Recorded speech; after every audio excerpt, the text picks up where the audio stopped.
Occasionally, I have time with my friends on set or just hanging out to talk about other martial arts and more specifically what makes them different, unique, and why there's so many different styles. So, here are some of my notes and some of our Yes. thoughts. I would love to hear what you think and if we should continue this series. Hopefully, we might bring some martial arts to light and maybe get some new ideas in martial arts that you haven't thought about. So, a lot of styles say not strength focused, and I think Wing Chun like really goes for that one. And the main way it does it is by having you employ multiple techniques. You're always doing. You're never just doing one thing. It's never one block and one punch. I mean, that's where the chain punch comes from, for example. Like, I'm not just throwing one punch because, that's going to depend on my size and strength of how good of a knockout punch I can get. Versus the chain punch is so many that it's just to overwhelm them. And one individually doesn't need to amount to very much at all. Action. But you're throwing like a couple hundred as fast as you possibly can. Good. So that's one example of like doing a lot. Another is blocking. When I actually originally learned it, they didn't even want to call it blocks. They'd say it's like a pass or something because a block denotes the idea of like that's final and that's cool. all you're ever doing. Sorry, I can't have. Right. Can you say that again? Yeah. I can't have a reaction. Sorry. Okay, go for it. So when I first learned Wing Chun, they didn't like the idea of calling them blocks because for a block you get the idea of you're using it once. What we used instead was like passes. The idea is if he throws a punch, I'm not just here. That's the idea of what they were calling a block. I'm doing a whole bunch of things. And they would, a lot of the time too, the most known about drill, or one of the known about drills, is called bong, lop, back fist. Because you're not just doing one thing.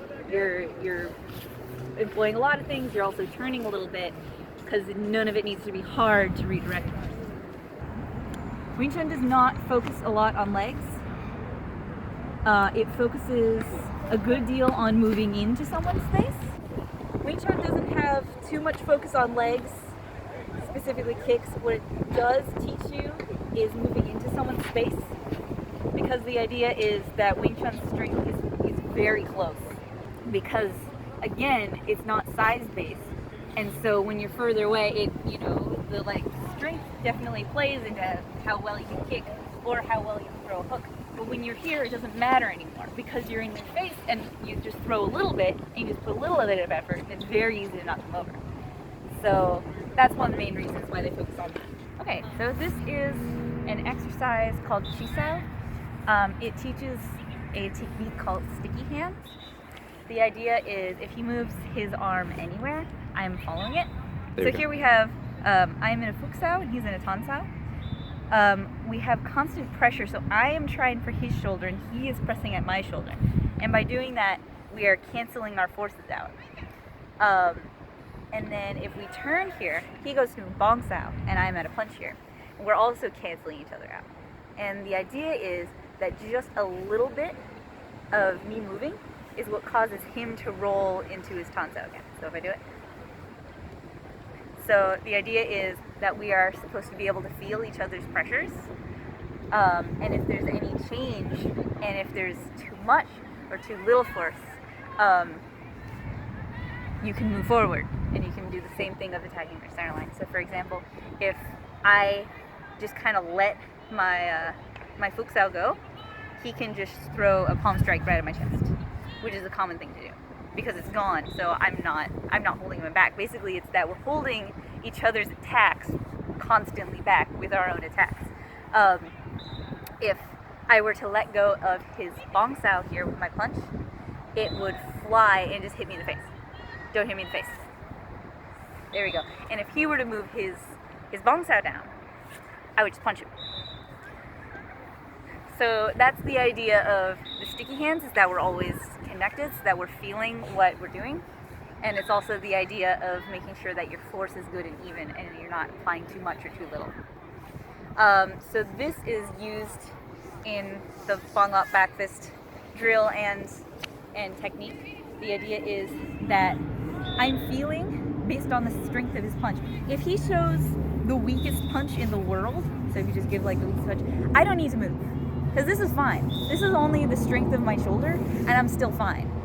But if he puts a lot of force and energy into it, that's when I need to move. And what tells me that I need to move, if I weren't looking, if I didn't see that he's stepping in, would just be my wrist contact.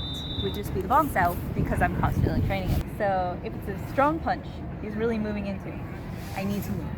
And I get that because I'm feeling it with my arm here.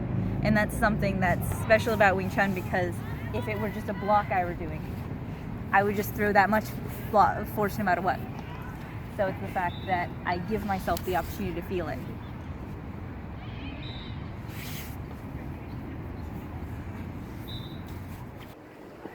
That's all I can for now. Cool. I was gonna say Cool. the center That's line, good. but I'm realizing every martial art does the center line, so... They do. One thing that's common though is the you know what? Talk about the center line, because they do have a unique way of thinking about it. So hopefully that comes out. Okay, let's see if I remember that. Yeah. Okay, so center line. You're saying a lot of martial arts have a center line, but Wing Chun center line is heavily emphasized. One of the main ideas behind it, I mean, this is where the chain punch comes in. If you look at like the form, everything is center line based. You get hardly anything, even if it's something off to the side, you're turning with it because you're moving your center line in addition. When you're using it on another person, it's the idea that your center line is trumping theirs. Basically, you're creating your own new one. So if he punches, if we're doing bong out back fist again, when I turn with the bong style, my center line trumps theirs because they're off to the side. Sorry, one second. I think you're gonna. What were we saying? Center line. Center line. So for that part I was talking about. Okay. Oh, right, okay. Yes. So with that idea is that my center line is taking over his center line, and when I move him through a grab, he doesn't have any structure anymore. Meanwhile, I'm upright, so that stance is here, so I do have my center line. You can also see at this point that if I leave him here, so I get to have this triangle. Any application that is going to be used is using this idea. So if he punches me again, there will be times where I'm on the outside and I am making an angle here down to his center line. He can also punch and I'll go on the inside straight down there. Now the best idea for it is that when I'm blocking, I am not getting so close that I'm just trying to bring it in here, because that's going to end with him punching me in the head. So all I need to do is just move his angle just a little bit, and same idea of not having to use too much force, it's more about technique, of just a little bit to bring him out there. So that's oftentimes why you'll see that a lot of the passes, that we'll call them in Wing Chun, have a bent elbow and will have a little bit of a turn involved, or it will turn out slightly, despite the ultimate idea being going straight forward. But if I show something like Tan Sao, it does move a little bit and I move alongside it just to open him up slightly to get in there. It's never going to be a lot, so if he punches, it's never going to be, I'm never Tan Sao like all the way out here and then coming back, because that's too big of a triangle. It's always just a little bit to slip in. Cool. That's all I can think of. Perfect.